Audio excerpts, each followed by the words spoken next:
Hello guys, ꯑꯩꯈꯣꯏꯅ ꯉꯁꯤ ꯄꯨꯗꯨꯅ ꯂꯥꯛꯆꯔꯤꯕ ꯃꯨꯚꯤ ꯑꯁꯤ 2018 ꯗ ꯐꯣꯡꯈꯤꯕ ꯍꯣꯔꯔ ꯃꯨꯚꯤ ꯑꯃꯈꯛꯅꯤ꯫ ꯃꯨꯚꯤ ꯑꯁꯤꯒꯤ ꯃꯃꯤꯡꯅ ꯀꯤꯡꯕꯜ ꯀꯥꯡꯇꯦ꯫ ꯃꯨꯚꯤ ꯑꯁꯤ ꯄꯥꯊꯣꯛꯄ ꯃꯇꯝꯗ ꯁꯣꯏꯈꯤꯕ ꯂꯥꯟꯈꯤꯕ ꯌꯥꯎꯔꯕꯁꯨ ꯃꯌꯥꯝꯅ ꯉꯥꯛꯄꯤꯔꯝꯃꯨ꯫ ꯑꯗꯨꯗꯤ ꯃꯌꯥꯝ ꯃꯨꯚꯤ ꯑꯁꯤ ꯀꯔꯤ ꯀꯝꯗꯧꯕꯒꯦ ꯍꯥꯏꯕꯗꯣ ꯃꯌꯥꯝ ꯄꯨꯟꯅ ꯌꯦꯡꯃꯤꯟꯅꯔꯁꯤ꯫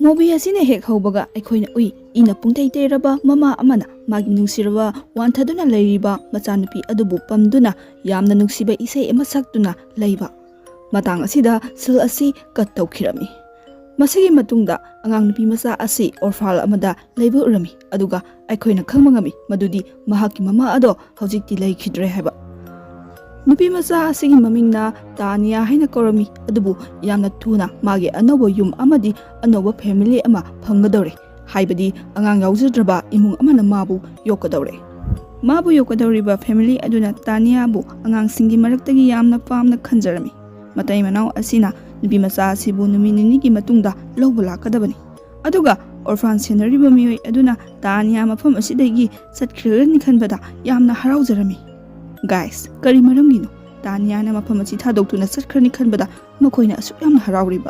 ꯑꯩꯈꯣꯏꯅ ꯋꯥꯐꯝ ꯑꯃꯒꯁꯨ ꯈꯪꯕ ꯉꯝꯃꯝꯃꯤ, ꯍꯥꯏꯕꯗꯤ ꯇꯥꯅꯤꯌꯥ ꯑꯁꯦ ꯃꯌꯥꯝꯒ ꯈꯔ ꯃꯥꯟꯅꯗꯦ, ꯑꯗꯨꯅ ꯃꯐꯝ ꯑꯁꯤꯗ ꯃꯥꯒꯤ ꯃꯔꯨꯞ ꯑꯃ ꯐꯥꯎꯕ ꯂꯩꯇꯦ꯫ ꯑꯗꯨꯒ ꯋꯥꯐꯝ ꯃꯌꯥꯝ ꯑꯁꯤ ꯃꯥꯕꯨ ꯌꯣꯛꯀꯗꯧꯔꯤꯕ ꯃꯇꯩ ꯃꯅꯥꯎ ꯑꯗꯨꯗꯗꯤ ꯍꯥꯏꯗꯣꯛꯂꯝꯗꯦ꯫ ꯉꯁꯤꯒꯤ ꯅꯨꯃꯤꯠ ꯑꯁꯤꯗ ꯑꯣꯔꯐꯥꯟ ꯃꯅꯨꯡ ꯑꯁꯤꯗ ꯑꯉꯥꯡ ꯃꯌꯥꯝ ꯑꯃ ꯀꯦꯀꯨꯂꯣꯠꯄꯤ ꯁꯥꯟꯅꯔꯝꯃꯤ, ꯑꯗꯨꯕꯨ ꯇꯥꯅꯤꯌꯥꯗꯤ ꯌꯥꯎꯍꯜꯂꯝꯗꯦ꯫ ꯇꯧꯔꯤꯕ ꯃꯑꯣꯡ ꯃꯇꯧ ꯑꯗꯨꯗ ꯇꯥꯅꯤꯌꯥ ꯋꯥꯈꯜ ꯅꯨꯡꯉꯥꯏꯇ꯭ꯔꯗꯨꯅ ꯃꯐꯝ ꯑꯃꯗ ꯐꯝꯗꯨꯅ ꯂꯩꯔꯝꯃꯤ꯫ ꯃꯥꯅ ꯐꯝꯂꯤꯕ ꯃꯐꯝ ꯑꯗꯨꯗ ꯁꯥꯠꯇꯨꯅ ꯂꯩꯕ ꯂꯩ ꯑꯃꯈꯛ ꯃꯈꯨꯠꯃꯛꯅ ꯄꯠ ꯊꯠꯇꯨꯅ ꯆꯥꯔꯝꯈꯤ꯫ ꯒꯥꯏꯁ, ꯉꯛꯄ꯭ꯔꯥ? ꯇꯥꯅꯤꯌꯥꯒꯤ ꯃꯑꯣꯡ ꯃꯇꯧ ꯑꯁꯤ ꯎꯕꯗ ꯅꯈꯣꯏ ꯁꯣꯏꯗꯅ ꯉꯛꯂꯝꯒꯅꯤ꯫ ꯃꯥꯅ ꯂꯩ ꯊꯠꯇꯨꯅ ꯆꯥꯔꯤꯕ ꯑꯁꯤꯁꯨ ꯃꯥꯒꯤ ꯇꯣꯉꯥꯟꯕ ꯃꯑꯣꯡ ꯑꯗꯨꯒꯤ ꯃꯅꯨꯡ ꯆꯜꯂꯤ꯫ ꯃꯁꯤꯒꯤ ꯃꯇꯨꯡꯗ ꯑꯣꯔꯐꯥꯟ ꯁꯦꯟꯅꯔꯤꯕ ꯃꯤꯑꯣꯏ ꯑꯗꯨꯅ ꯑꯉꯥꯡꯁꯤꯡ ꯑꯗꯨꯗ ꯍꯥꯏꯕꯗꯒꯤ ꯃꯈꯣꯏ ꯃꯌꯥꯝꯒꯤ ꯃꯔꯛꯇ ꯇꯥꯅꯤꯌꯥꯕꯨꯁꯨ ꯁꯥꯟꯅꯕ ꯌꯥꯎꯍꯜꯂꯝꯈꯤ꯫ ꯑꯗꯨꯕꯨ ꯒꯥꯏꯁ, ꯑꯉꯥꯡ ꯃꯌꯥꯝ ꯃꯔꯛ ꯑꯁꯤꯗ ꯇꯥꯅꯤꯌꯥꯕꯨ ꯁꯥꯟꯅꯕ ꯌꯥꯎꯍꯜꯂꯝꯗꯕꯅ ꯍꯦꯟꯅ ꯐꯔꯝꯒꯗꯕꯅꯤ꯫ ꯑꯁꯨꯝ ꯁꯥꯟꯅ ꯁꯥꯟꯅꯅ ꯇꯥꯅꯤꯌꯥ ꯊꯤꯕ ꯑꯉꯥꯡ ꯑꯃꯈꯛ ꯃꯊꯛꯇ ꯀꯥꯈꯠꯂꯝꯃꯤ꯫ ꯑꯍꯥꯟꯕꯗꯗꯤ ꯃꯥꯁꯨ ꯈꯜꯂꯝꯃꯤ ꯃꯥꯒꯤ ꯃꯇꯨꯡꯗ ꯀꯅꯥꯒꯨꯝꯕ ꯑꯃ ꯂꯥꯛꯄꯗꯧꯅ, ꯑꯗꯨꯕꯨ ꯇꯨꯡ ꯑꯣꯟꯊꯣꯛꯇꯨꯅ ꯌꯦꯡꯂꯨꯕ ꯃꯇꯝꯗꯗꯤ ꯀꯅꯥꯁꯨ ꯂꯩꯔꯝꯗꯦ꯫ ꯃꯁꯤꯒꯤ ꯃꯇꯨꯡꯗ ꯑꯉꯥꯡ ꯑꯁꯤ ꯀꯥ ꯑꯃꯗ ꯆꯪꯂꯛꯂꯝꯃꯤ꯫ ꯃꯥꯅ ꯀꯥ ꯑꯁꯤꯗ ꯆꯪꯂꯛꯄ ꯃꯇꯝꯗ ꯑꯃꯨꯕ ꯊꯋꯥꯏ ꯃꯃꯤ ꯑꯃꯈꯛ ꯎꯔꯝꯃꯤ꯫ ꯑꯉꯥꯡ ꯑꯗꯨꯅ ꯈꯜꯂꯝꯃꯤ ꯃꯁꯤ ꯇꯥꯅꯤꯌꯥ ꯑꯣꯏꯔꯝꯒꯅꯤ ꯍꯥꯏꯅ, ꯑꯗꯨꯕꯨ ꯍꯥꯡꯗꯣꯛꯇꯨꯅ ꯌꯦꯡꯂꯨꯕ ꯃꯇꯝꯗꯗꯤ ꯀꯅꯥ ꯑꯃꯠꯇ ꯂꯩꯔꯝꯗꯦ꯫ ꯌꯥꯝꯅ ꯉꯛꯂꯤꯕꯗꯤ ナꯀꯟꯗꯒꯤ ꯑꯉꯥꯡ ꯑꯗꯨꯕꯨ ꯑꯃꯨꯕ ꯊꯋꯥꯏ ꯃꯤ ꯑꯗꯨꯅ ꯊꯥꯡꯒꯠꯇꯨꯅ ꯃꯈꯥꯗ ꯂꯪꯊꯈꯤꯔꯝꯃꯤ꯫ ꯈꯨꯗꯛꯇ ꯑꯉꯥꯡ ꯑꯗꯨꯒꯤ ꯄꯨꯟꯁꯤ ꯊꯋꯥꯏ ꯃꯥꯡꯈꯤꯔꯝꯃꯤ, ꯑꯗꯨꯕꯨ ꯑꯩꯈꯣꯏꯅ ꯈꯪꯕ ꯉꯝꯗꯦ ꯊꯋꯥꯏ ꯑꯁꯤ ꯀꯅꯥꯒꯤꯅꯣ ꯍꯥꯏꯕ꯫ ꯊꯧꯗꯣꯛ ꯑꯁꯤꯒꯤ ꯍꯦꯛ ꯃꯇꯨꯡꯗ ꯇꯥꯅꯤꯌꯥ ꯎꯔꯛꯂꯝꯃꯤ꯫ ꯃꯁꯤꯗꯒꯤ ꯃꯤꯌꯥꯝꯅ ꯈꯜꯂꯝꯃꯤ ꯃꯁꯤ ꯇꯥꯅꯤꯌꯥꯅ ꯁꯣꯏꯗꯅ ꯏꯟꯊꯔꯛꯄ ꯑꯣꯏꯔꯝꯒꯅꯤ ꯍꯥꯏꯅ, ꯑꯗꯨꯕꯨ ꯇꯥꯅꯤꯌꯥ ꯃꯁꯥꯃꯛꯁꯨ ꯈꯪꯂꯝꯗꯦ꯫ ꯃꯥꯁꯨ ꯃꯊꯟꯇ ꯌꯥꯝꯅ ꯀꯤꯔꯝꯃꯤ, ꯃꯔꯝꯗꯤ ꯃꯥꯒꯤ ꯃꯈꯨꯠꯇ ꯃꯐꯝ ꯏꯆꯥ ꯆꯥꯗꯅ ꯁꯣꯛꯇꯨꯅ ꯂꯩꯔꯝꯕ ꯑꯗꯨꯗ꯫ ꯃꯁꯤꯗꯒꯤ ꯑꯣꯔꯐꯥꯟ ꯁꯦꯟꯅꯔꯤꯕ ꯅꯨꯄꯤ ꯑꯗꯨꯅ ꯇꯥꯅꯤꯌꯥꯕꯨ ꯐꯖꯅ ꯊꯦꯝꯖꯤꯟꯕꯤꯗꯨꯅ ꯃꯈꯥꯗ ꯄꯨꯊꯔꯛꯂꯝꯃꯤ꯫ ꯑꯁꯨꯝꯅ ꯄꯨꯊꯔꯛꯄ ꯃꯇꯝꯗ ꯑꯩꯈꯣꯏꯅ ꯎꯏ ꯍꯦꯛ ꯎꯕꯗ ꯑꯀꯤꯕ ꯐꯥꯎꯕ ꯊꯋꯥꯏ ꯑꯃꯅ ꯇꯥꯅꯤꯌꯥꯗ ꯃꯨꯟꯅ ꯌꯦꯡꯗꯨꯅ ꯂꯩꯔꯤꯕ ꯑꯗꯨ꯫ ꯒꯥꯏꯁ, ꯃꯁꯤꯒꯤ ꯊꯋꯥꯏ ꯑꯁꯤꯅ ꯑꯣꯏꯕ ꯖꯥꯠꯂꯥ ꯑꯉꯥꯡ ꯑꯗꯨꯒꯤ ꯊꯋꯥꯏ ꯂꯧꯈ꯭ꯔꯤꯕ?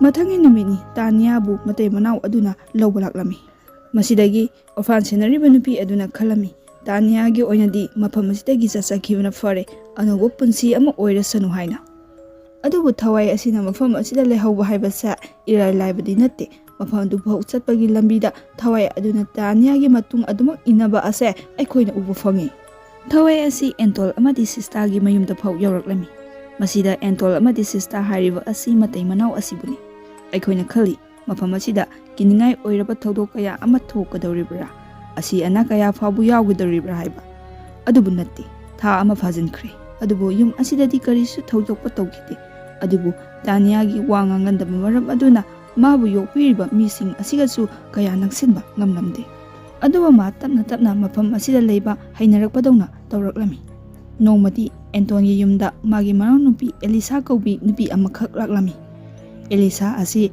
ꯑꯦꯛꯇ꯭ꯔꯦꯁ ꯑꯃꯅꯤ, ꯑꯗꯨꯒ ꯃꯥꯒꯤ ꯅꯦꯛꯁ ꯁꯣ ꯑꯁꯤ ꯃꯁꯤꯒꯤ ꯂꯝ ꯑꯁꯤꯗ ꯇꯧꯒꯗꯕ ꯃꯔꯝꯅ ꯃꯥꯅ ꯈꯟꯈ꯭ꯔꯦ ꯃꯗꯨꯗꯤ ꯃꯇꯝ ꯈꯔꯒꯤꯗꯤ ꯃꯥ ꯃꯐꯝ ꯑꯁꯤꯗ ꯂꯩꯔꯒꯦ ꯍꯥꯏꯗꯨꯅ꯫ ꯑꯗꯨꯒ ꯃꯐꯝ ꯑꯁꯤꯗ ꯃꯥꯅ ꯏꯍꯥꯟ ꯍꯥꯟꯅ ꯂꯥꯛꯄ ꯅꯨꯃꯤꯠ ꯑꯁꯤꯗ ꯌꯥꯝꯅ ꯉꯛꯄ ꯊꯧꯗꯣꯛ ꯑꯃ ꯊꯣꯛꯂꯝꯃꯤ꯫ ꯃꯥꯒꯤ ꯀꯥ ꯑꯗꯨꯒꯤ ꯅꯥꯀꯟꯗ ꯑꯃꯨꯕ ꯊꯋꯥꯏ ꯑꯃ ꯎꯔꯛꯂꯝꯃꯤ꯫ ꯃꯥꯅ ꯌꯥꯝꯅ ꯊꯨꯅ ꯊꯣꯛꯇꯨꯅ ꯌꯦꯡꯕ ꯃꯇꯝꯗ ꯀꯥ ꯑꯗꯨꯒꯤ ꯍꯦꯛ ꯅꯥꯀꯟꯗ ꯀꯥ ꯑꯃꯈꯛ ꯊꯣꯡ ꯍꯥꯡꯗꯣꯛꯇꯨꯅ ꯂꯩꯕ ꯎꯔꯝꯈꯤ꯫ ꯃꯁꯤꯗ ꯃꯥꯅ ꯈꯜꯂꯝꯃꯤ ꯃꯗꯨꯗꯤ ꯀꯅꯥꯒꯨꯝꯕ ꯑꯃ ꯂꯥꯛꯄ ꯑꯣꯏꯔꯝꯒꯅꯤ ꯍꯥꯏꯅ, Masida mana ka aduda tapna tapna changsilaklami.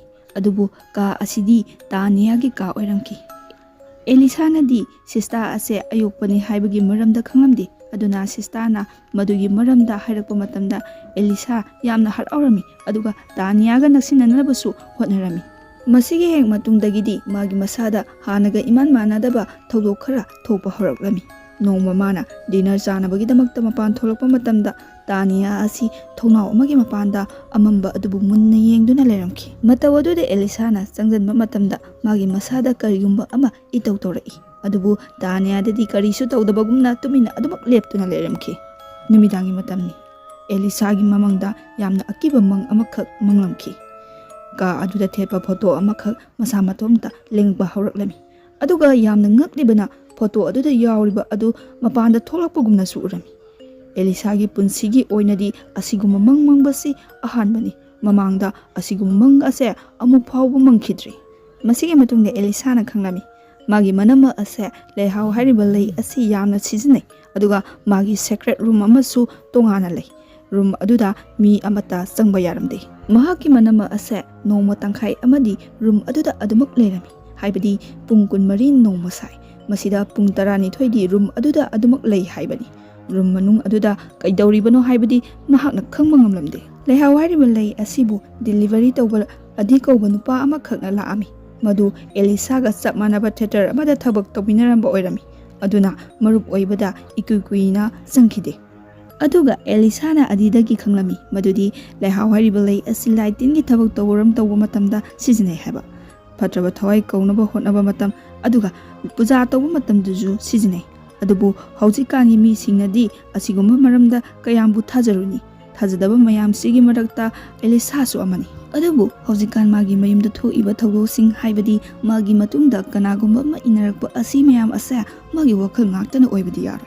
Masigi numit asi nongalaga Elisa na Taniabu yumgi mapanda akiba fanglaba thawai amagi lai yektuna leiba adu ubada hanglami. Masida Tania na hairi. Masigi lai asina aibu adumak utuna leiri. Masi yam pattabani haina. Elisa Tania na haribasing adu kari hari no khangdabana gyan tanabagidama hotnaringai matam aduda makhogi get aduda miyoi amakhak laklami. Miyoi asi chithi piba lakpani. Si asida iraklami. Magi thawaibu nungsirabadi haibadi siba pamdrabadi nang angang adudagi lapna layu. Elisa angakpa poklami. Wahaising asina kari haininglibano khanbada. Elisa yamna thuna thongal aduda miyoi adubu yengba tholalami. Adubu mafam adudadi kana amata leiramde. Chithi asina amukasu hena Elisa da makok ngawba haibado oihalli. Karino mangonda thokliba thawdoksing asi haina khanbada.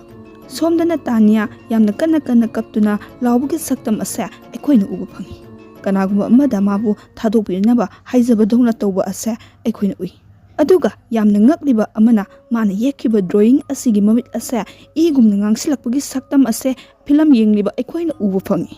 Masigi matungda Tania na laropagi khonjen kitna tarami. Masidagi mana chinthaраktuna yengba matamda Tania gi makhutmakna phalangda wahi kharaga iduna leiramki. Wahi sing asi paruba matamda ikhang khanghaudana ka asida karigumba khara tawba horaklami. Nakanda leiriba thong adusu masa matomta lonsinkirami. Thong asini hek lonsinkibaga ikhang khanghaudana kanagumba amana kitta attack tawba horaklami. Viewers mya kit hariba misak ase Anton gi family da thabak sunaba leiba miyoi amani. Adubu aikhoina khangba ngamde mahak asi Taniara natragana atopa kanano haiba. Aikhoina yengbadadi Tania ase haujik phawba masana control tawba ngamdaba miyoi ama oina ui. Masidagi Tania yamna thuna chenthorpa matamda Elisa thengnarami. Masu kitna lawbugi makhol taba aduda kit puthiba tholakpani. Tania gi masa adu yamna kirami. Aduga Elisa na khangkhre madudi Tania gi makhutta asopa amasu lei haiba. Masidagi Elisa na store room da changakpa matamda Elisa na urami hakjang amagi mamangda nupa amakhakna lepduna leiriba adu. Khudakta misak adu yamna thuna chenkhirami. Elisa na khalami. Misak ase mihat mi soidana oirangwani haina. Elisa na mafam aduda changsinduna yengba matamda kitki masa ado aduki matik thina soklami.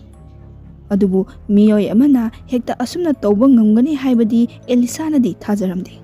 Misi asigi maramda Antona tigatpa kaya pamlamde. Aduna kitki imungda sel khara piraga loisinnaba tawrami. Adubu Elisa na di yaninglamde. Noma nomagi magi punsida hena lubo oislaklammi. Ahing khudingi thawai amana Elisabu adumuk otlami. Numit asigi nongalaga Elisagi aroiba performance utkadabu oiramki. Maduda makhoigi lead actor aduna tawriba acting adu ubada mafam aduda leiba mipum khudimak kinarami. Asumna leringai marak asida Tanya su mafam adudagi mangkhirami. Elisa na Tanya thinabo hotnaba matamda mapanda thoklaklami. Mapan tholakpa matamdadi Tanya fanglami. Adubu mana karigumba ama uruba mali. Tanya gi masa adu yamna kina tasinduna leiramki. Elisa na magi mawmato udu ubada yamna nungaijaramde. Thawdo asi thokraba matungda Elisa na mayumda halaklaga Tanya bu fajana potha halumduna mapanda tholakpa matamda Entol amadi sista gi wari khara tarami. Wari adu tarabada Elisa amuke hena confused oirami. Makoi ani nadi Tanya gi film asa karisu khangdabadawna karisu wadabadawna tarami.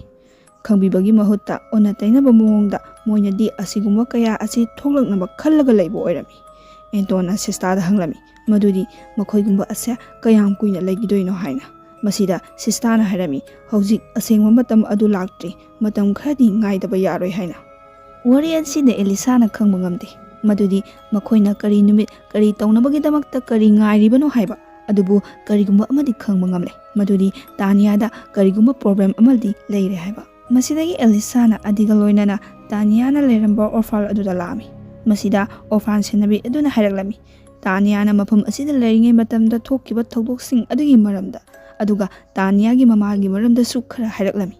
Ngasidagi sahi ahumki mamangi numidang amani.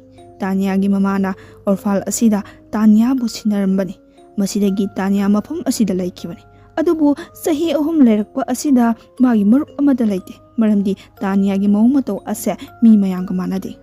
Mafam asida leiriba miyoi sing asina Tanya bu kinarami. Nupi asigi maming Ratna kawi. Direct oinadi wari sing adu manadi lirakte. Adubu hairai madudi Tanya na leiruba mafam singda afaba amata oide. Adubu masigi wari asidi Elisa na su khangduna leirami. Maramdi makhoi yum adudasu miyoi ama sikhrabani. Adubu kari tawduna fagani haibagi mangonda idea amata laite. Mathangi target asi kananu haibasu khangba ngamde. Numit asimaktadani sistana magi aron marum manung aduda leiringai mapanda lehau khara tarami. Maduda Tanya na manung aduda changnaba torami. Masida Anton sauraklami. Masidagi mana Tanya bu chairami. Entol hanadagi hauna thawaisu nungaitana urami. Atopa maram amagidamak aduna mayam ase punsinduna mana Tanya da onjillaga chaiba pamlami. Entona jarakpa aduda Tanya gi saktam ase akibagi saktam ama oirami. Nakanda leiriba posing ado leng hawraklami. Khudakta Anton gi mathakta yamna lumba phel ama kelaktuna mafam adumaktada Anton gi thawai busu lokhirami. Antona laikidaba asida sista amadi Elisa ase mathwa yamna nungaramde. Adubu Elisa nadi asingba wari mayam asi khangninglami. Asumna leiringai matam aduda miyoibo singdagi tongana taba nupa ama ubu fanglami. Masida Elisa na magi matung inaduna chatlami. Masidagi wari sanabada mana khangba ngamle miyoi ase Tanya gi mamani haiba. Mama asina hairai nomadi mapa asina Tanya gi thawaibu phatraba thawaising aduda sinanabagidmakta puja tawringai matam aduda magi nupina magi masabu thadoknaba tawrami. Phatraba thawai aduda masanupi gi thawai adu sinagi hek tawbaga magi nupina mahaki nupa adubu hatoktuna Tanya gi mamana masabu puraga orfal aduda laklami. Mama asina khalami mahaki masanupi ase phatraba miyoi singi makhutigi kalle haina mathumaidasu haraujaba phoklami. Adubu masipum namak ase aranba wakal ngaktani. Red Devil hanadagi Tanya gi thawaida changduna tapna tapna khudum chanba hawraklabani. Madunani mana laihaw hairiba lei asibu asuk hawna sariba. Masigi lei ase Devil lei hainasu khangnarami. Maramdi lei asibu charaga makhogi mapangal ase kangkhatpa heli. Aduga pikabu hairiba wahai asi chaital asibu hawdoknaba wahini. Hena sijinaraga hawdoklabadi Tanya da asokpa henjilakani. Aduna oiba tai Tanya gi makutta maram sadana amuk sokliba asi. Aduga simasu hairai Tanya gi mafamda matam yamna leitre. Mathangi puja gi matam yosilakle. Red Devil gi miyoi singna mabu puja tawnaba soidana honarakani.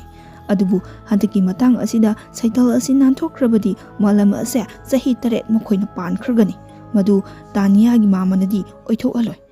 ꯇꯥꯅꯤꯌꯥꯕꯨꯁꯨ ꯀꯟꯒꯅꯤ ꯑꯗꯨꯒ ꯃꯁꯥꯕꯨꯁꯨ ꯀꯟꯅꯕ ꯍꯣꯠꯅꯒꯅꯤ ꯑꯗꯨꯕꯨ ꯃꯌꯥꯝ ꯑꯁꯤꯒꯤ solution ꯑꯗꯣ ꯈꯪꯗ꯭ꯔꯤꯉꯩ ꯀꯥꯟꯗ sister ꯂꯥꯛꯄꯗꯒꯤ ꯃꯐꯝ ꯑꯗꯨꯗꯒꯤ ꯃꯥꯃ ꯑꯗꯣ ꯆꯠꯈꯤꯔꯝꯃꯤ ꯑꯗꯨꯒ ꯑꯦꯂꯤꯁꯥꯒꯤ ꯃꯈꯨꯠꯇ ꯇꯥꯅꯤꯌꯥꯒꯤ ꯃꯥꯃꯅ ꯀꯥꯔꯗ ꯑꯃꯗꯤ ꯁꯤꯟꯅꯔꯝꯃꯤ wari mayam asi khanglakpadagi Elisa tension namna lerami sistabusu Taniagi maramda khangnaba hairami adubu sistanadi wari sing adubu khangba pamlamdi numidangi matamni Taniagi mamana Taniabu phatraba thawai sing adudagi nanthoknabu hotnarami adubu onna tainana Taniagi mamagi thawai adu phatraba thawai aduna oina lawkhirami somdana lawbagi konjen tabadagi Elisa amadi sista kada changlakpa matamda ihan hana Elisa na sista gi mangaksamda karigumba ama yegliba ada urami masida yegliba titu ase Taniagi mamana hairamba devil tituni haiba aduni singai masina takpadi sista su red devil gi myoi amani haibani maram masina oiba tai Taniabu makoina yoknaba hotnakhiba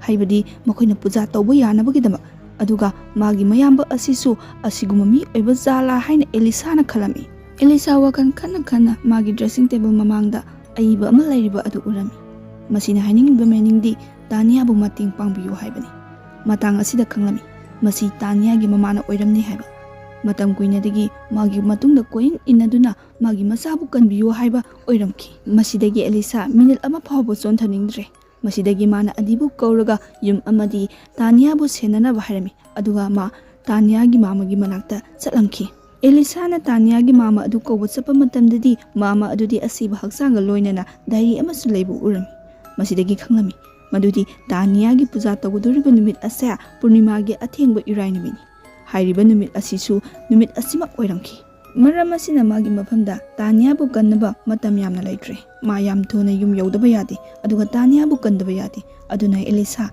adida call tora ami mabu loba laknabagidama adubu adidi call paraktre karamna parakani adidi El Sistana hatkhraga Elisa na yum yorokpa matamda adigi asiba haksang adu urami madu uba matamda Elisa asa mathwa yamna nungaramde mahak masana masada wasaklami madudi mahakni hek leiriba makhaidi Taniada khudongthiba amata thoaloi haina masidagi yum aduda koiti thirabasu Taniade phanglamde aroibadidi Taniagi mamana lambi amakhak taklami aduga khanglami sistana Taniabu puja tawnabagidamagta magi aronba room aduda pukhre mafam sida sistana pumnamak sindona thamkrabani saital aduga dil tawnaraga paisa mayam lan thung kya ama pirakhiba adugi damakta Taniagi thawaibu sinanabagi damakta loikrabani puja pumbasu loisilakle red devil su kokre aroibagi puja asi tawdringi tawramdai mikup asida Elisa ne sistada attack tawraklami asum tawringi marak asida Taniagi manungda yawriba saital adu sawba horaklami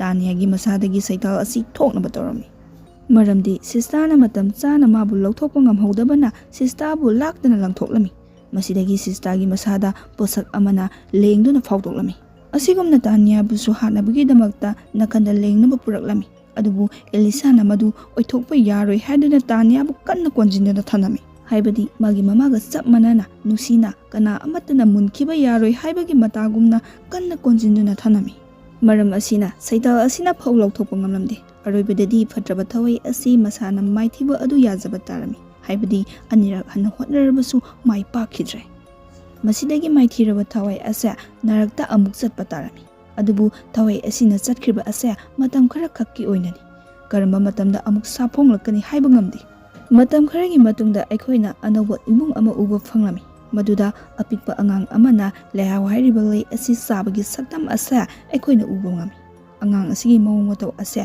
Taniaga sap manarami angang asigi mamana su chadanaba hairami adubu masi magi hainabi khakta natre mangonda tawdaba yaroi haina tawba amasu yawre madudi red devil na mabus mark tawduna thamkrabani tapna mabu khudum chala abanina leising asigi tarkra tarakpani aduga angang asigi laibak asisu Taniagi laibakka sap manana tamlibra wahang asigi pakumdi fangdi film asidagi aikhoina khangi asumana joy oi haibadi